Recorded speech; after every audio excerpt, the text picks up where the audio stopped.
So, welcome back to another episode of Putting the Pieces Together with Jigsaw Learning.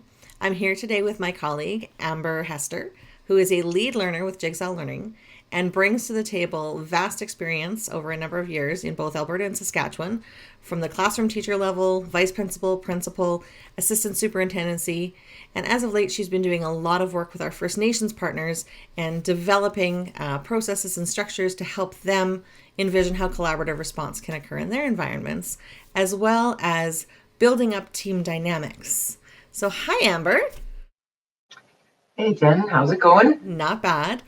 So, I won't forget to mention that your most important role in all of this, Amber, that I know you hold dear to your heart, is your role as mom. That is very true. I think that role has had a definite impact on all of us who are parents. It changes our perspectives about the student experience at all different levels. So yes, most proud of that role and always will be. So you mentioned a few of the other areas, but I think it's really important to remember that we all have a core, which is our family, and we all start somewhere, which is in the classroom. Right now, you've been busy working with partners navigating these uncertain times. So, what are some of the themes that you're hearing out there in the work that you have been doing? Well, you bring up a good point. It doesn't matter what position I've held in leadership. To me, it's always been extremely important that we have really solid core purpose, direction, effective teamwork, and those elements that help us do the work together. It's impossible for leaders to attend to all that they need to do on their own and to make sure that they surround themselves with good people and have teams that are not just meeting to meet, but really high functioning teams where the work is the passion and the passion drives the work. So it's kind of a nice combination, that relationship, but at the same time, that doesn't happen without intentionality. So in my roles, it's really been important to really focus on some of those foundational statements in team. And I know that's what we're going to be talking about a bit today. As of late, I think right now I'm finding that most of my work is landing with our partners in coaching conversations and planning sessions. There is so much unknown and uncertainty. My heart goes out and I truly empathize with all of the leaders at the district level, system level, our boards. You've got chief and council boards and system leaders. You've got principal leadership teams. They're all trying to do the very best they can. And sometimes they just have needed a little support in different areas. So my role is a lot of times helping them with how I can support them to arrive at the places they need to be. That additional outside perspective or lens is just sometimes another person that can ask some crucial questions and some coaching. So the themes that I am seeing, Jennifer, are around safety. Obviously, that's number one, and all of the reentry planning that's taking place, having that at the front of everybody's priority to keep the students, staff, the community safe, their elders. There's a lot of planning and attention to safety, but that reentry planning is really consuming our leaders. It's derailed them from their day to day. It has created a new reality of startup like never before. A lot of them are planning for three different scenarios and not having any real concrete um, place to land as far as where to start with that planning. Through the support, I guess I've also been seeing things around communication, that consistent communication and shared understanding of what is actually happening and where are we going now in this new reality, even for the short term. Behind that, I see another theme around just concerns around wellness, family support, the realities of what's happening with students and families, the learning agenda having moved into the home. So staff wellness has become a big theme as well. And they're all still trying to create plans, move everything forward, all the mandates, initiatives, and directions, but it just looks so differently and they're planning differently for it. I know that one of the things that they've appreciated about you during this time, aside from your willingness to just be available for a conversation, It really is the way that you approach some of those leadership problems. I mean, you have your own experiences and you bring with it an empathy that comes across as great wisdom. So, what might you say are some of those foundations that have built up that leadership wisdom for you? Hmm. Never really thought of myself as having great wisdom. I think we have lived experiences that usually are a result of failing forward.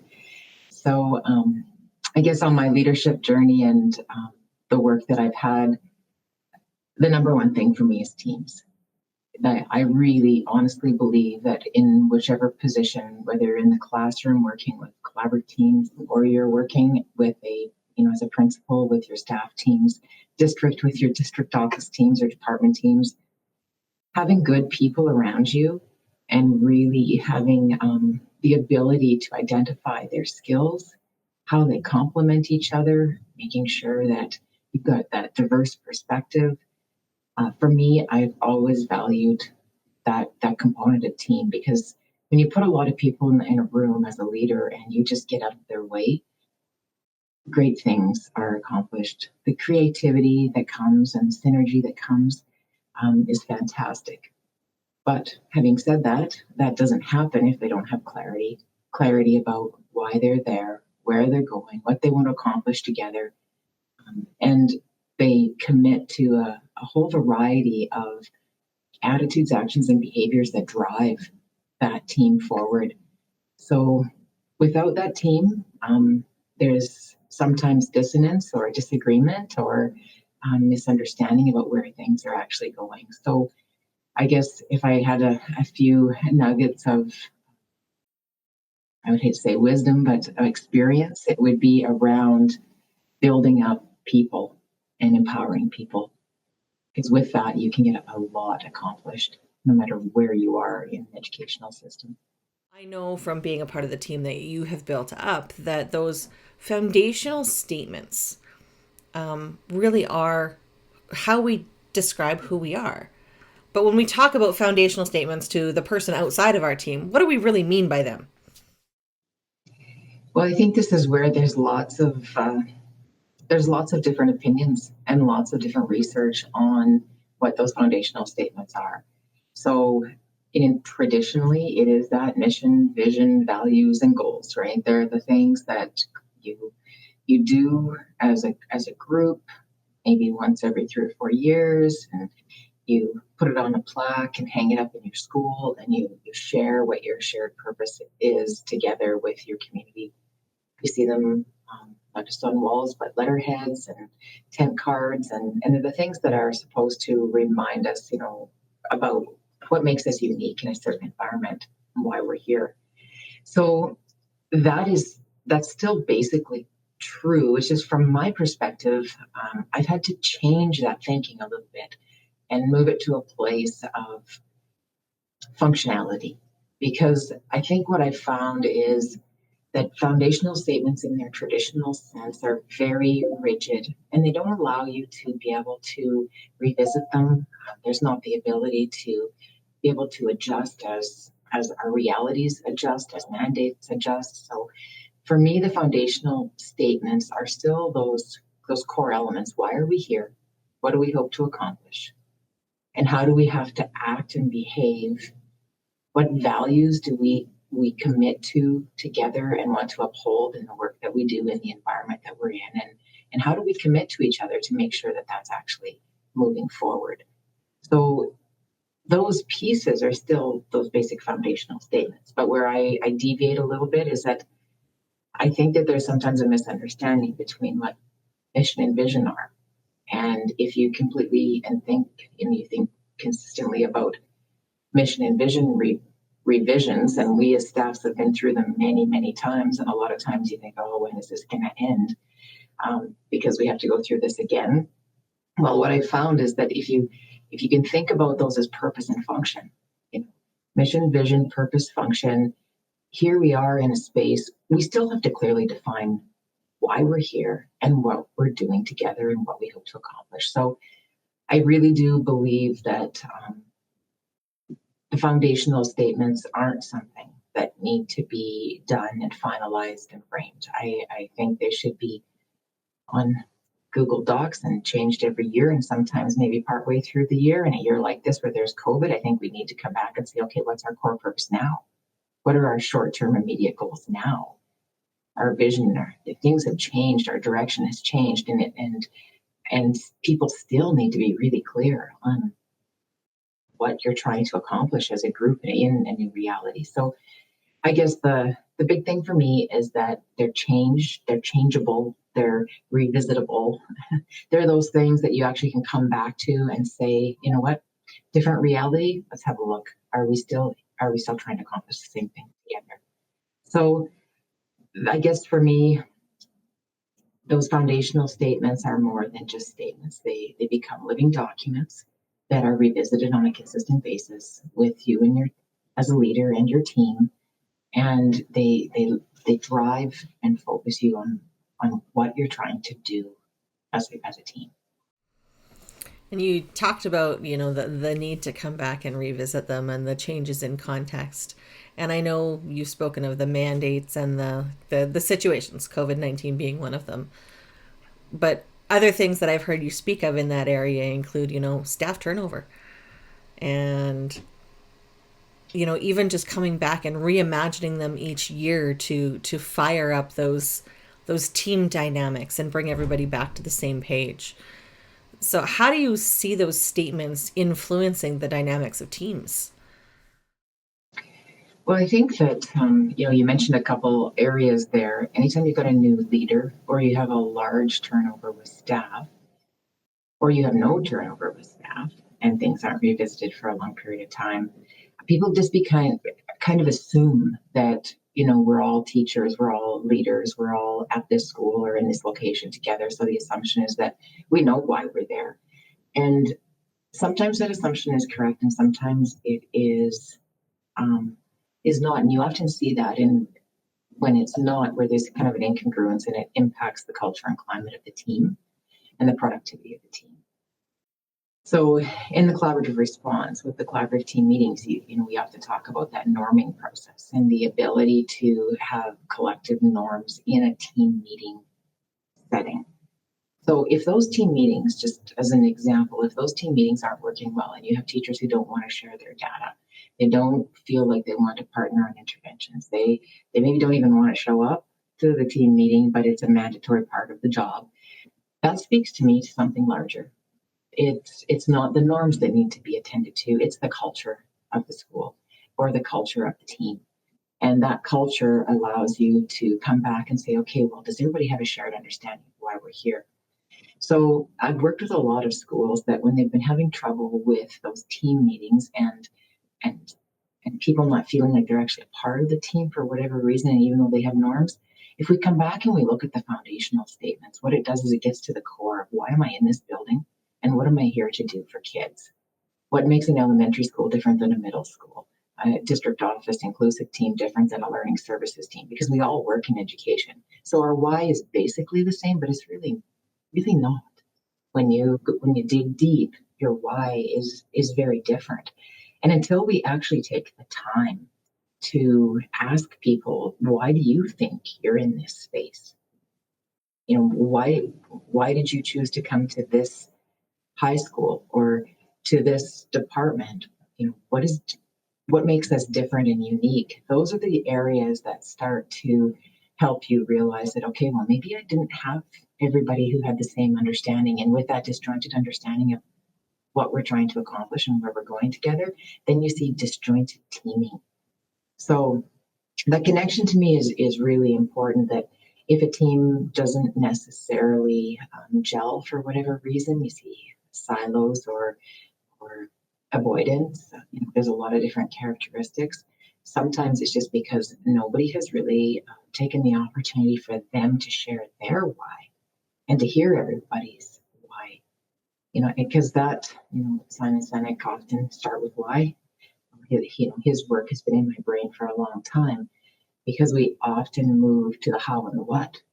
And like, we are get her done people. We're always focused on getting that list accomplished and getting things done for students and for organizations and for communities, and yet sometimes we just need to come back to that why. So the impact on team for me is if you get that clarity right out of the gate and you really have an opportunity to discuss that mission and vision or purpose and function, whatever you want to call it, you can get to a place where people have a shared understanding of what they're doing in that space together. And that's kind of where I start to with some of the teaming, Jennifer, is I talk about the difference between that mission and vision because they're very confusing sometimes together. So, that mission statement is that foundation of answering why are we here? What is our core purpose?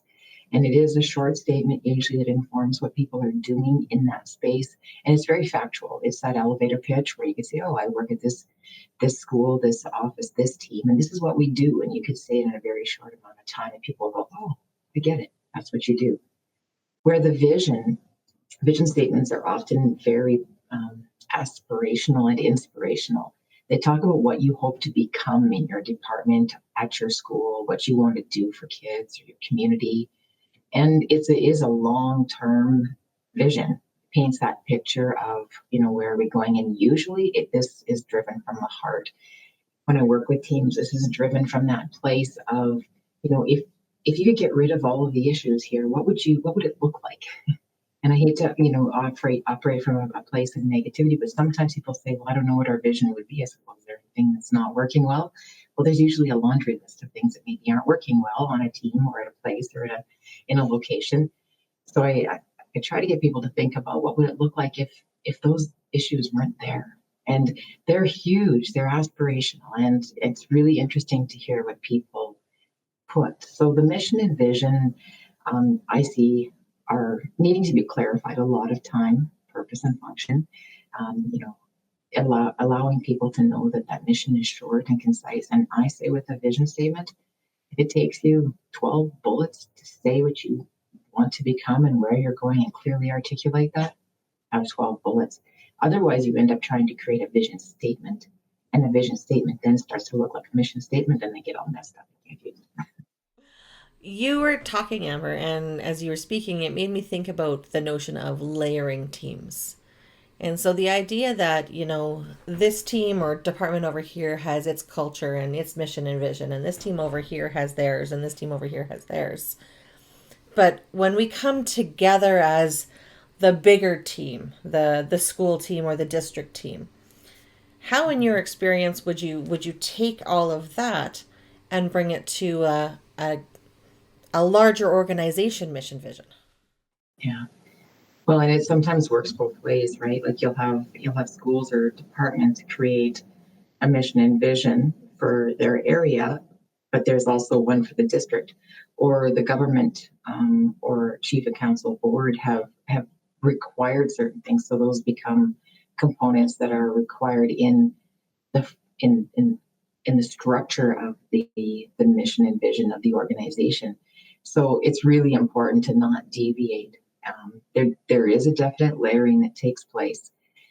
When we go through this process, it doesn't matter which layer I'm working with, we go through the process and we have them, the participants, talk about their why individually. And then we cross-reference that, come up with some shared statements about the department. That's where we talked about, let's say, inclusive learning services versus learning services versus the human resources. Their why is a little bit different. So, but once they get an agreement on their school or their department, then we come back and cross-reference the required mandates and the visions of the system. Because it has to be, you can't be rogue, you can't be incongruent. It has to be together where you can see, okay, if this district has a statement about how they embrace learning for all students, that must be in every statement, all the way from the beginning of the board all the way down to the classroom. You can't say, well, we're only here for a certain segment of the population, or we're only here for, a certain demographic.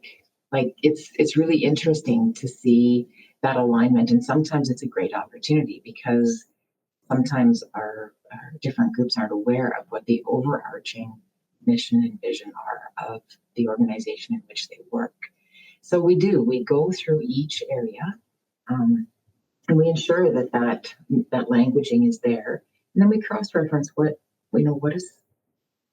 are they saying from a provincial or a mandate level, because you can't get away from that either.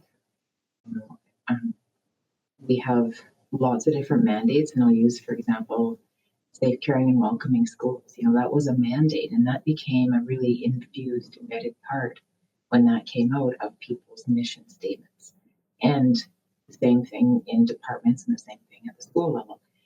But if the wording was there at the system level but not at the school level, then that incongruence doesn't work, right? It doesn't match. And so the layering of those expectations and statements are cross-referenced, and then they're embedded.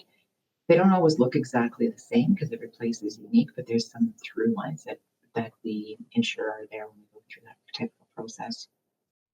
Reflecting on the last few months in this realm of education, this uncharacteristic situation we found ourselves in, and teams have had to reimagine themselves and how they're going to work. As we focus on reentry, do you have any suggestions for how school leaders or district leaders might approach those team dynamics? Well, I think one of the key elements that's often missing from the foundational statement process is the values and commitments component.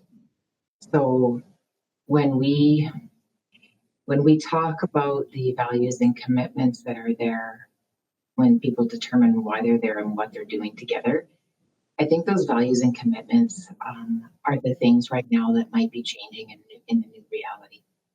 I think that people are valuing some things that are maybe a little bit different than they did before. The requirement to pause and stop and look at life from a safety and wellness perspective is new. So it's always been there, but it's never been in our face like it is right now. So I think when we look at some of those elements that could be included and revisited, people's why may have changed a little bit. They're still there for kids. They still got a mandate there. That's all there. Where they're going definitely would be changing, that vision or direction statement, because in the short term, there could be 3 paths. It could be a whole variety, but making sure everybody's on the same page, because that clarity reduces the ambiguity, and the ambiguity being reduced helps our staffs have less stress and worry and wonder about, okay, what's being expected of us, and where are we going even in the short term. But I do think that the values and the commitments to the team, I've had a few conversations with principals around what to expect when staff come back in the fall, and they're really worried about the wellness component. Well, if wellness has not been a value or valued, and the specific components of it, and people don't have commitments that are directly connected to how we look after each other, that may be an oversight. That may be something that isn't explicitly attended to on a team. And if that's the case, then it may provide an opportunity for staff to not have the attention to their stress levels or the productivity levels be attended to. So I think it's it doesn't have to be a long drawn out process, but I think it is important to come back and say, okay, in this time of crisis or COVID-19, we're still here to do this. We're still trying to get to this place. We have to take a little detour and a little route. What does that look like? Do we all agree with what that looks like? Do you have questions and concerns? So we still value these things. Did we miss any of those values? We value collaboration, we value communication, connectivity, high levels of achievement, but maybe we also now value wellness and connection and care for each other and extended communication. And then if we look at those values, the next element is commitments. So what are we willing to do to live those values? And those are the components where often in my sessions, you see that people are willing to be team players and support each other. But I think we're going to see things like we're willing to look after each other and take care of one another and be okay with a range of emotions, or learn to be okay with a focus on wellness, self-care. So those are some of the, if you extend that out without having the conversations, there's a lot of assumptions. There's a lot of assumptions around um, people's perceptions. When you take the perceptions out and you talk about them and you make them a part of your team, it's very intentional. And I think that's the biggest thing between the connections of the foundational statements and teaming is the intentionality. It's kind of like a garden. Teams don't just grow and get bigger and better without close attention. So this would be a perfect time to come back and say, okay, team, here we are. Here are our statements. Here are the things that we're trying to accomplish and do together and how we're going to look after each other. Do we have some changes? And then as a leader, if there are changes and adjustments, because they a lot of times don't know the how, then we move into that place of, okay, we're going to consistently attend to growing our team's skills in areas where we haven't had to grow them before. I think of something really simple as if you have a team that has both men and women, how do we help the men and women understand the different ways that stress and emotion present on the team, and being okay with either helping or not helping, or engaging or not engaging. Without those conversations, there's lots of pieces that come into play around assumptions and perceptions, and then people draw their own conclusions and tell their own stories. And that may or may not be what's actually going on. So you start to see that divisiveness on the team. And not out of anybody's intent or malintent. It's all around just not having a clear understanding about how we support each other. And sometimes as we're saying, we don't have the skills. So it is a skill. Team is a skill, and you have to build that skill and focus on things that move your team towards being, high productive members who are fully aware of each other, how to support each other, and how to move forward together. So the example you bring up resonates in a way that it hits that heart of I think we've taken advantage of our own nurturing nature, or taken it for granted that as educators we're nurturers and we are going to look after one another. But in doing so, in getting to that place where we can truly talk about the difference between how men and women process emotions, or how a stress affects us, or putting it on the table of, really, this is how I feel when we talk about students who have particular needs. There's a vulnerability in doing that. How do you ensure in those sort of sessions, in that building of teams, that vulnerability can be honored so that we can move forward with this strong team? Well, I think the word vulnerability has been, a big, almost a word that people introspectively think of as being a negative or a weakness. Brene Brown, in her Dare to Lead sessions, she talks a lot about people's perception of vulnerability and the connection to weakness. And I think when people are on teams and you go through the activities, you'll often see people who are like, I don't want to do these kind of fluffy things, right? I was high school trained, so been there. But there's also that element of really defining what vulnerable trust means. And vulnerable trust doesn't mean I have to, put my emotions out there and have everybody know every part of my deep seated soul and my thinking. It really does need to be defined. Lencioni's work in his 5 Dysfunctions of a Team, I love some of his work. The book name itself is a tough one because it really focuses on the negative, and I like to focus on the positive. But high functioning teams do need vulnerable trust. But he does, define vulnerable trust, and I've always kind of gone back to this because it gives people and teams the freedom to be able to go, oh, that's what they mean. I don't have to bare my soul here. So it's based on the idea that people who can admit the truth about themselves do not engage in the kind of political behavior that wastes everyone's time and energy, and more importantly, makes the accomplishment of results unlikely. interesting. And what does that actually mean? I love the way he gives some examples because it is the ability of being honest and saying things like, I was wrong, I made a mistake, I need help. You're better at that than I am. Gee, sorry, I didn't mean to do that. So vulnerable trust is key for teams because they need to get to a place where they know it's not, wearing their heart on their sleeves and being open and vulnerable in a very personal way. It's being vulnerable to the team and being able to be in a space where people can admit that it's okay to be able to ask for assistance and ask for help, admit their mistakes, feel like when they are maybe not at their best, that it's okay to be not at your best. And the idea of putting ourselves at the risk of being vulnerable for the good of others, that's not a natural place, but it's a place that as a team we can get to if we all have the same understanding of what vulnerable trust is. I do like to share that vulnerable trust requires activities that allow the team to be able to get to know each other at a deeper level.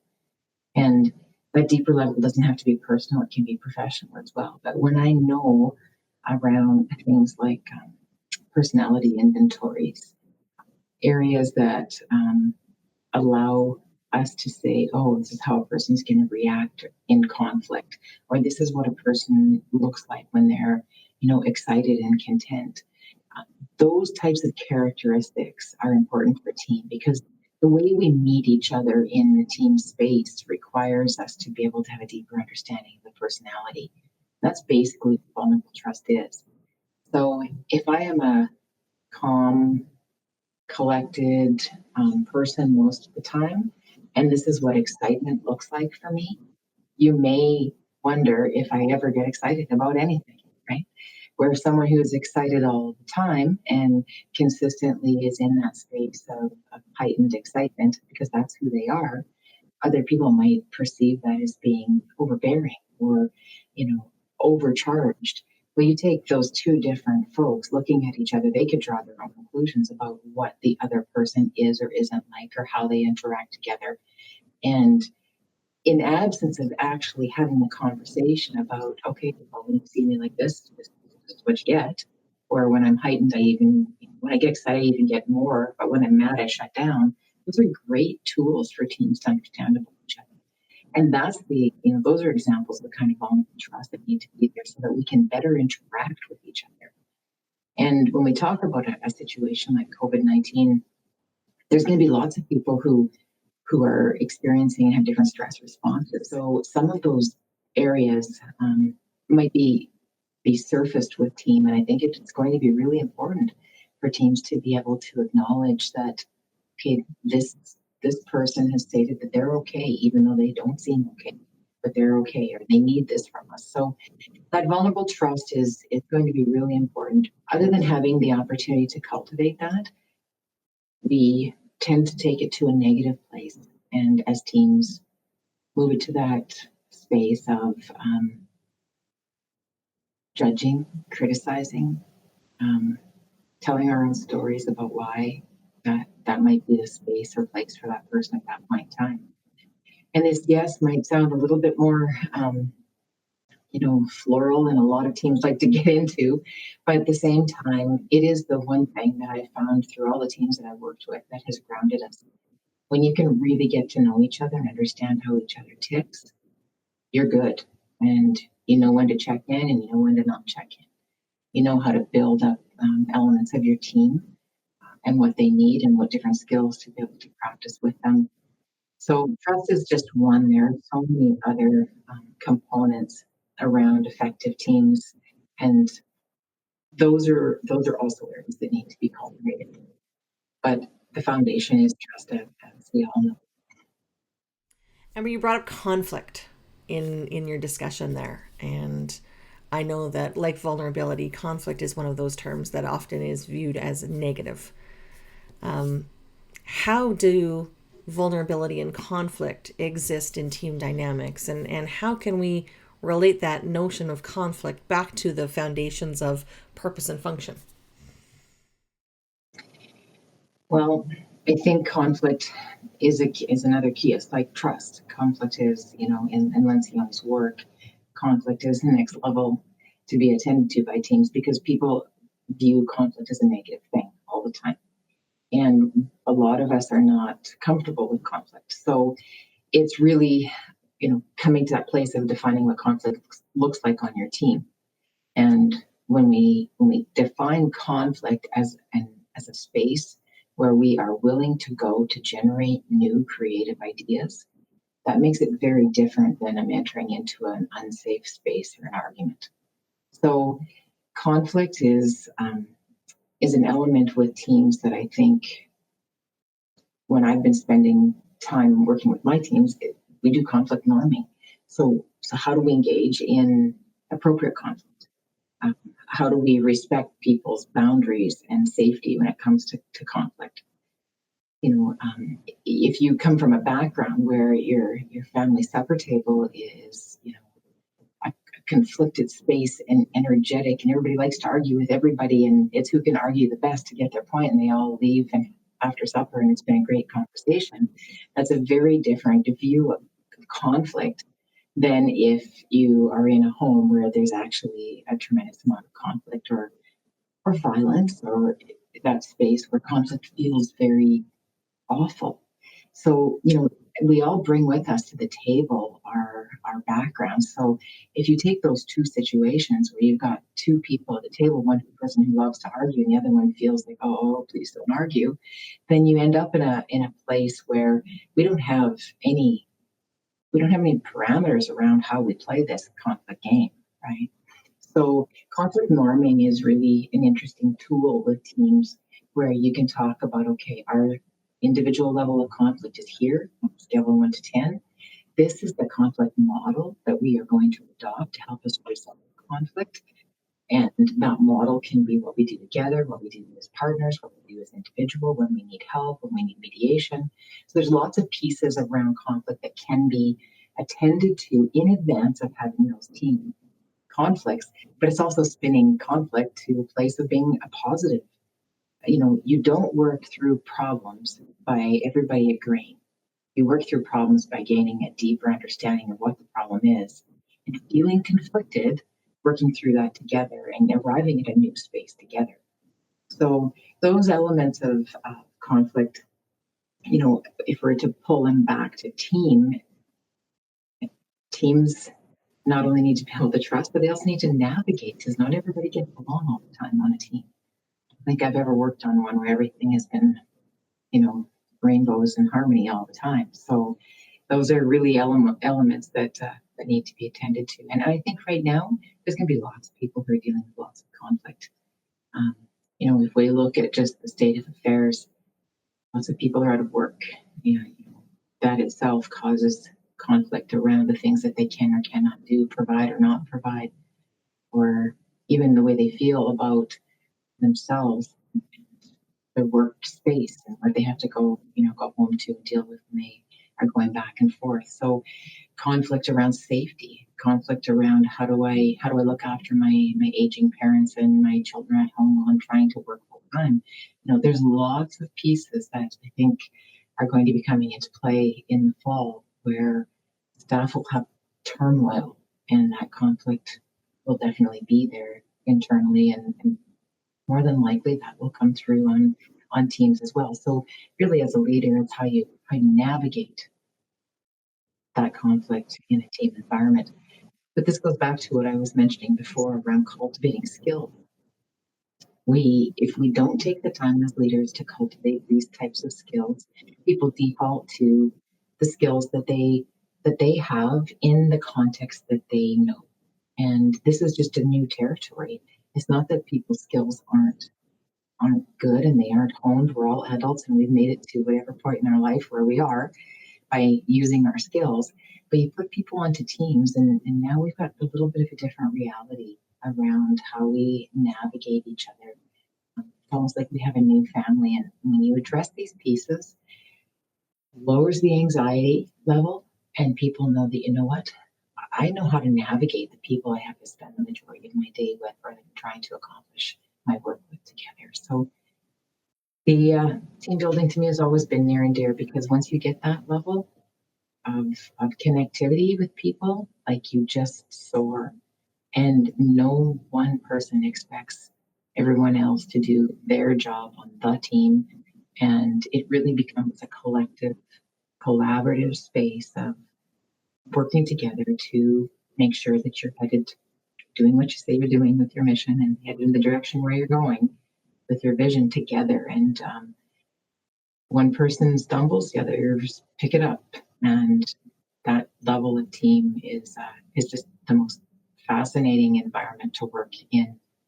I always think about people who've maybe been on a really highly effective team, or very harmonious team, or a fantastic sports team. There's a sense of belonging that comes like no other space, and you will do whatever you need to make sure that the people you're with are okay, and that you're getting the work that you're passionate about done together. So I do believe that there'll be some need for people to be able to come back to that team and get those feelings back in a new reality.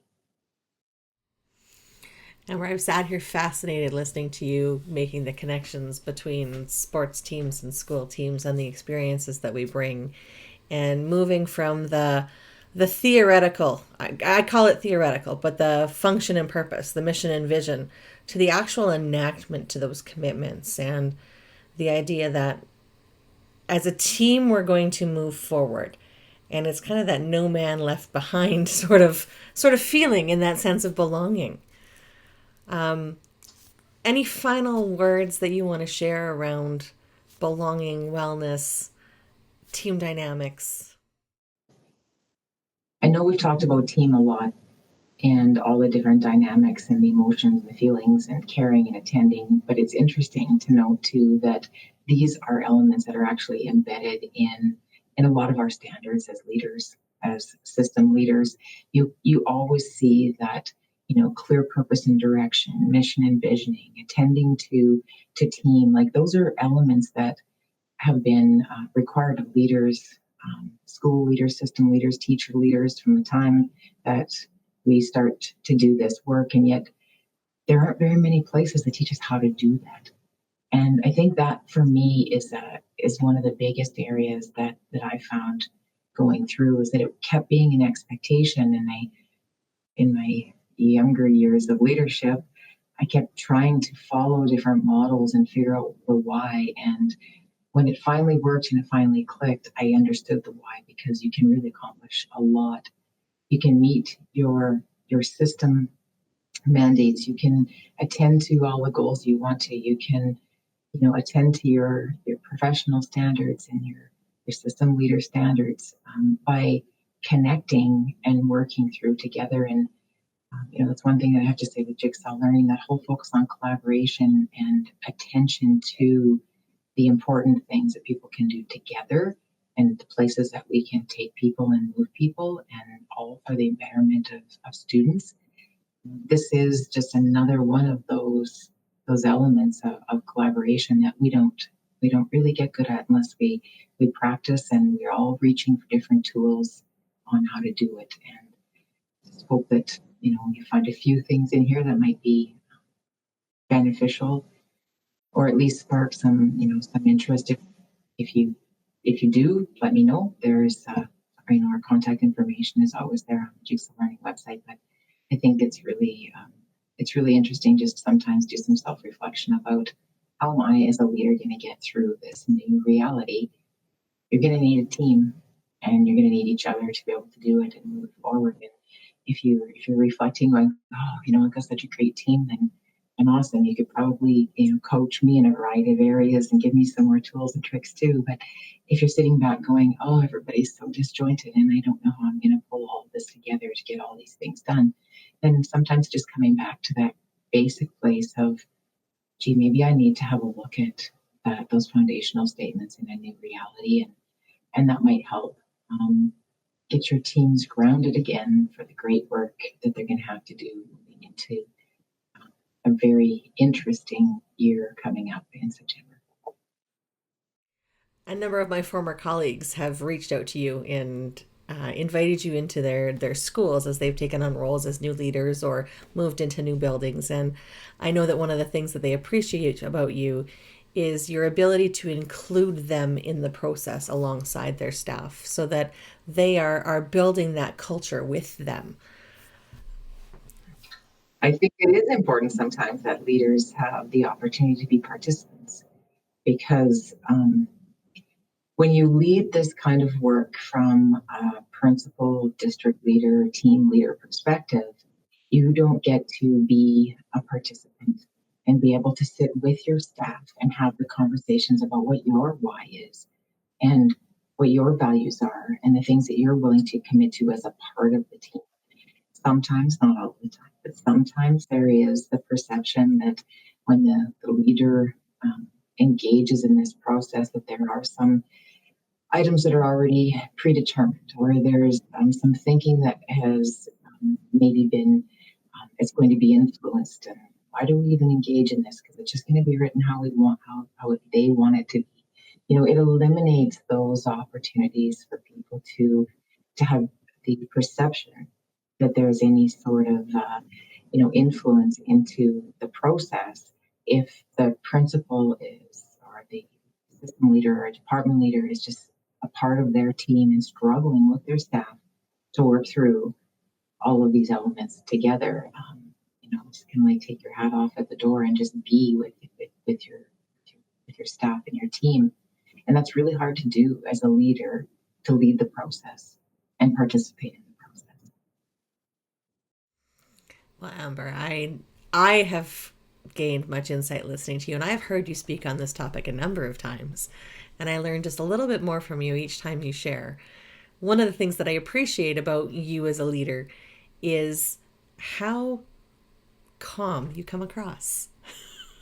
You just have that ability to take a room and just, okay, here's where we are now, and now how are we going to move forward? So I thank you very much for taking the time to share this today because I know you have been incredibly busy engaging in reentry plans with our partners, but I appreciate that you're willing to share this message with those who might be looking for a little bit of guidance. Well, you're welcome. And, we talk about supporting our partners, but I also feel like every team that I engage with, we enter into some new dynamics and I learn some new skills, and it gives me the opportunity to make some new acquaintances and some long-term friendships as well. So it's just been a pleasure to work with those who have with already, and I might be able to work with a few more as we continue to do this work.